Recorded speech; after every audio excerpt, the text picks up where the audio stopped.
This interview is a part of the Oklahoma Historical Society's Oral History Program Living Legends collection. There is no original date given for this interview. The interview was originally conducted by Mrs. Mary B. Roberts. The interviewees are Mr. and Mrs. Ovid Mayberry, and that's capital O-V-I-D. Mayberry, capital M-A-Y-B-E-R-R-Y. Mrs. Mayberry's name is Ocie, capital O-C-I-E.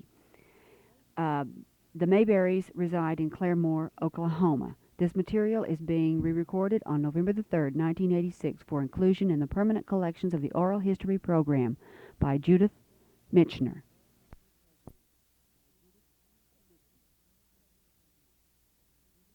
Testing, testing, testing.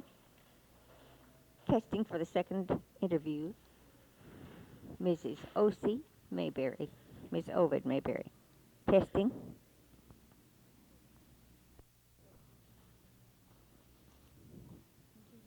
The next voice is Mrs. O.C. Mayberry. She's been one of the cultural leaders in this county, in this area, in fact, in the state.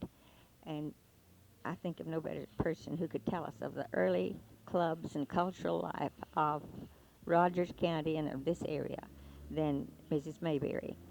The next voice is Ocie's.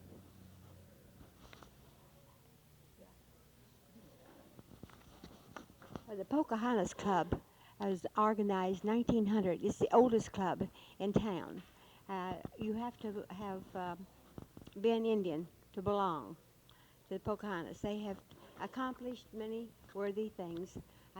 I can't name their list, but they're very active and certainly always ready to help the Indians. That club dates back to about 1900, I believe their first yearbook says. Is it true? Yes, ma'am. And then after that came the Quest Club. Right. Tell us something about the Quest Club. I know it's been very active. Well, the Quest Club was organized 1908 and federated in 1910. Now, the Quest Club is what they belong to the Federated Women's Club, one of the largest organizations for women in the United States and world, far as I'm concerned, because we have clubs in the different countries. And Mrs. Makeson was the first president. She was the one that organized the club, and it was organized originally as a federated club.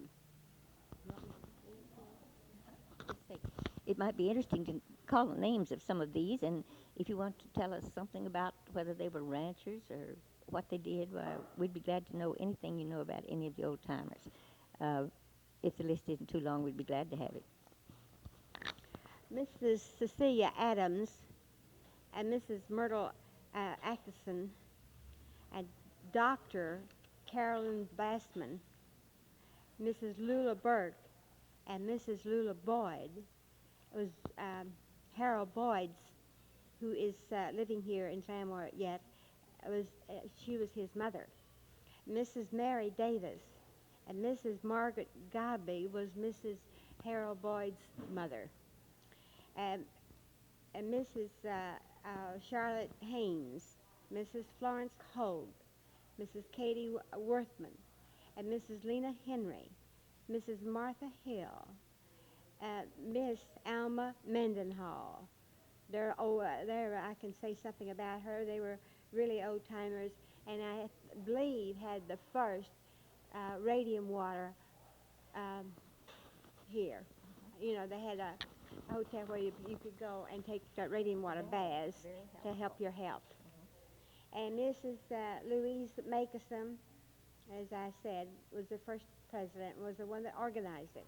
Mrs. Nell Ross was a really She belonged to the Ross family of the Indian Trail of Tears Ross, did she not? right. I think I have met her. And Mrs. Lucille Woods, Mrs. Burke Bayless. These were the charter members, and I had the pleasure of being acquainted with all of them. Now, and let's just review quickly these today. May I say something more about the Quest Club? In their early days, I found a note here that Mrs. Godby had informed me about their clubs. She said that the Quest members were nursemaids, and when a new baby came, they would take turn about going to and taking care of the new baby till the mother could take over. And often the doctors would call for call for their help to be there for the birth and help then. Mrs. Godby said many times she would take her lantern and walk to the home. Well, that's interesting. The club was really then a club that was made as a sisterhood, wasn't it? Right. Those were real sisters. In pioneer days, that was an advantage to feel that you had someone that you could call on. Um, could we just briefly run down now some of the clubs that have been organized since that time? Of course, there have been 2 wars and 3 wars, and the clubs perhaps would not meet for a few months, and then always came alive again, though, like the phoenix. They rose from the ashes, and the same ones and the same name, and picked up where they left off. I think that's remarkable about the cultural life of this area. They didn't only act as nursemaids, but they were very active in the cancer and heart drives. Any drive that came along, they were very active about it, with it. And they helped with the Claremore Health Center as the time went along. And I noticed here from their information of their history, it says, we have honor of having as a member an outstanding clubwoman of Oklahoma, Mrs. J. Obid Mayberry, who has held many offices in 1st District, serving as president 1949 and 51. She organized the Junior Federated Club of High School Girls as her project, and which is now will be 31 years old, October the 14th, 1971. That's the junior club. Well, they're called juniorettes. Yes. And when they're older than high school age, they're called junior clubs. Incidentally, she didn't say so, but that Mrs. Mayberry is the speaker that you're listening to.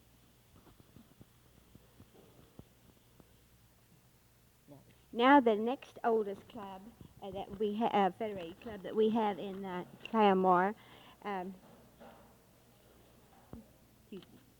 Tuesday Study Club was organized 1914 as a Federated Club. It had been organized as International Sunshine Society in 1913. And then, as I said, 1914 they were federated as a Federated Club. Their charter members was Mrs. I don't see it right now. That stops when I stop, doesn't it?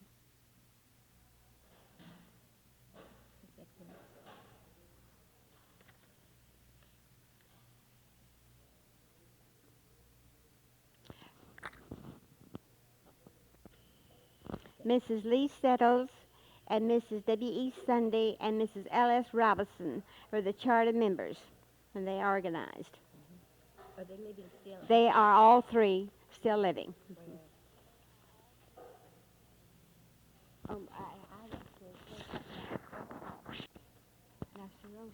Sorosis Club was organized in 1920 as a Federated Clubwoman organization, and Mrs. Sunday and Mrs. Beeson were charter members, and they both are living. That's Sorosis. Now I'll go back. I don't care about my junior class, because they were my first ones. All right. Now tell them that you've been instrumental in organizing the junior club, and the name I have been instrumental in organizing the junior federated clubs, and when I spoke about the Junior Quest, the reason why they were called Junior Quest, because at the present time I was president of the Quest Club, and that was my main project of organizing these high school girls. They are called juniorettes. The clubs that were from 18 on in age of the young women were called junior clubs. They have our juniorettes are very active. Many of them have been selected for football queens, basketball queens, and um, they take part. They have they study just the same as the adult clubs. They also pay the same amount of dues. I have never treated them as they were little girls. I've treated them as grown-ups. Now, that was the first club I organized. The next one I organized was the Aladdin Club. And that was September in 1947.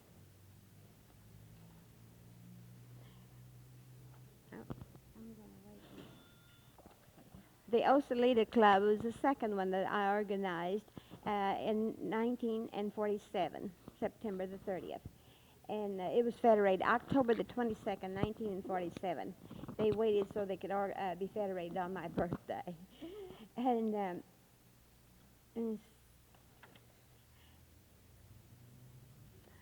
the next club I organized was Junior Ocieleta. And they were very sneaky about naming themselves because Ocieleta had named themselves after me. My name is O-C-I-E, and they spell their name O-C-I-E-L-E-T-A. Is this name O.C. an Indian name? Yes, ma'am. Does it mean something? I was named after my daddy. His name was Ostenbo, and that Ost means Osceola means hello. Yeah, pretty. Mm-hmm.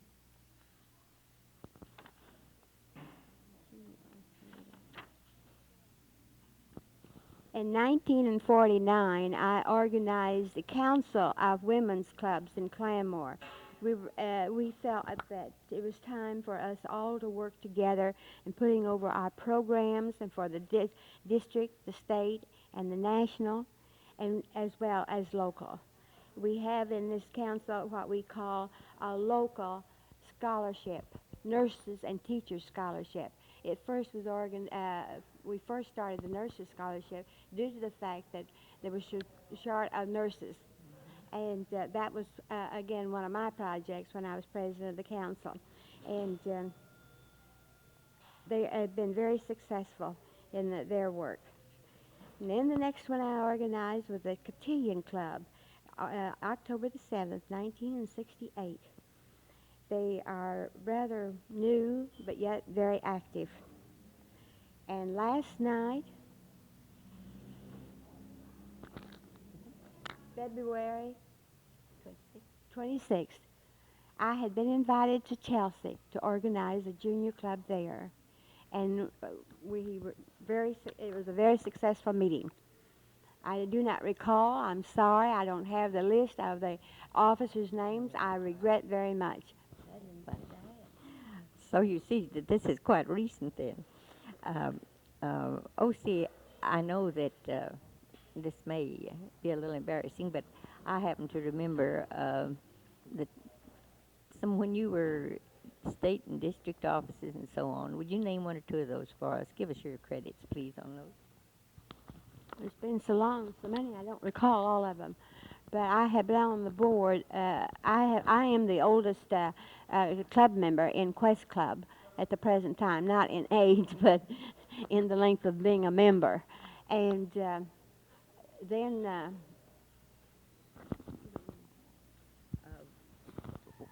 You were nominated, when I was teaching here, you were nominated for, was it state president? First district president. in 1949, I was nominated as the first district president. My first office that I held, or chairmanship, was the junior club women chairman.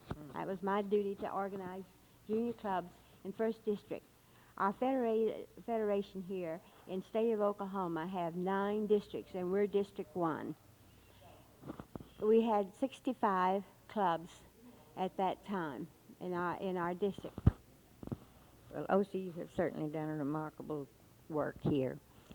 I can't keep from being amazed at the cultural life and activities that these early women and on up through now have brought and are bringing to the to this particular area. Um, Perhaps the earliest in the state, if not very close to the earliest in the state. Uh, these women were banded together to help each other, to learn, to study, and in general, to improve the cultural life. Schools, uh, community enterprises of all kinds, and so on. And you've had such a commendable part in it. We appreciate it so much. Uh, O.C. married Obid Mayberry. I wonder if she could give us just a little rundown on some of his activities, because that man, at one time, bore some tremendous responsibilities in the civic life of this town. He started out working when he got out of college, working for Shell Oil Company.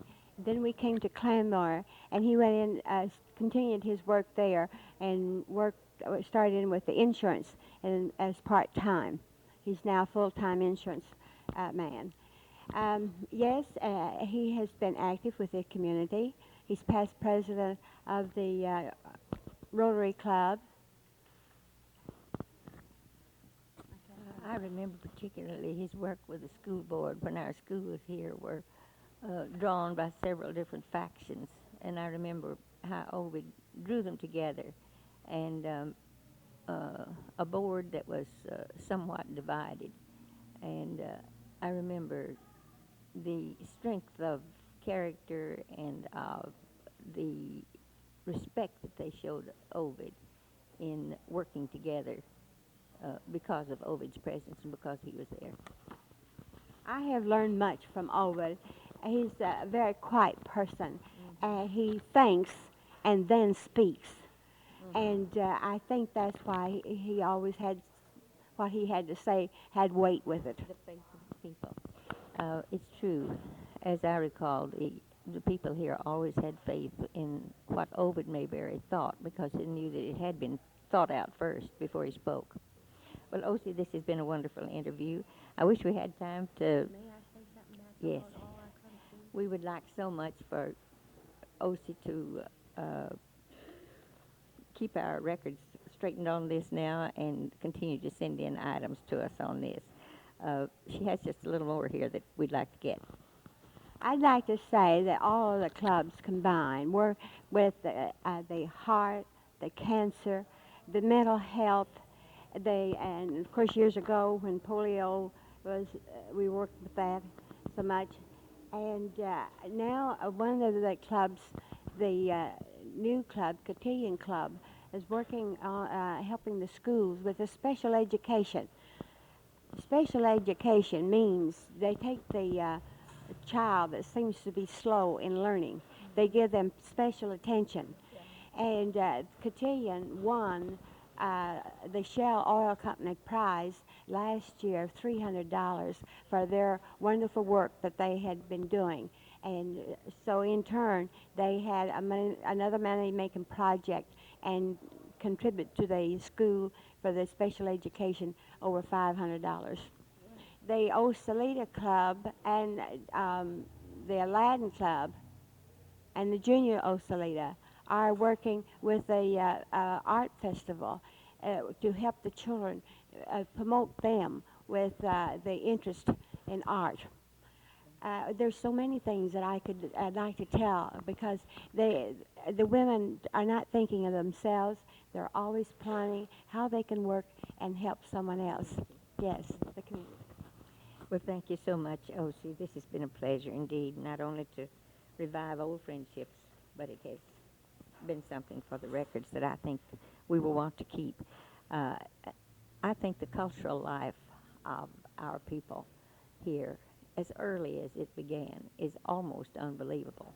When you read the early life in Texas and in New Mexico and some of the other states, you don't find the women organized into federated clubs and in the cultural things that we do here. I'm so glad that we were able to get hold of you, catch you in your busy day. I find that I've erased a little bit of this, didn't intend to, but the gentleman himself has walked in, and the very person that we were talking about, Ocie Mayberry's husband, and I had questioned her about him. And then Ovid came in just in time for me to catch him. Ovid, tell us something about the contributions and so on that you have made to the civic and cultural life of Claremore.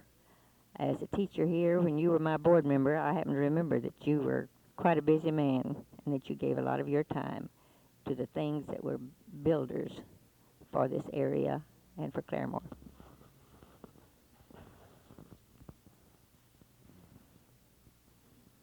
Ms. Roberts, I don't know whether I contributed very much through the years, but of course I did take part in church and school activities and served as a board member, as you remember.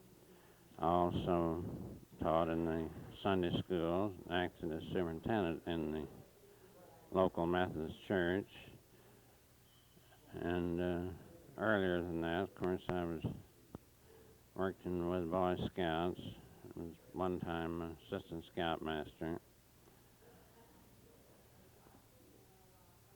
And in other activities, I did belong to the local Rotary Club and served as president of it at one time. And in any other drives for different organizations, I was active in those. But as taking any outstanding part, I don't think I ever did. Ovid, what year did you come to Claremore, and where did you come from? Were you born here? Well, I came to Claremore from Rogers, Arkansas in 1917, and lived here ever since. In fact, I lived at the address where you called on us for some 33,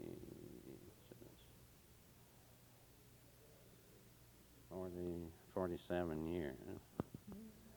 In fact, we moved into that residence the day that Franklin Delano Roosevelt was inaugurated on March the 4th, 33. So that's about the only place we know. Ocie and Ovid have both been contributors to the cultural life of this area, and I'm glad to get his voice on tape, even though he's very modest and wouldn't tell me all, but appreciate very much, Ovid, your coming down. Thank you.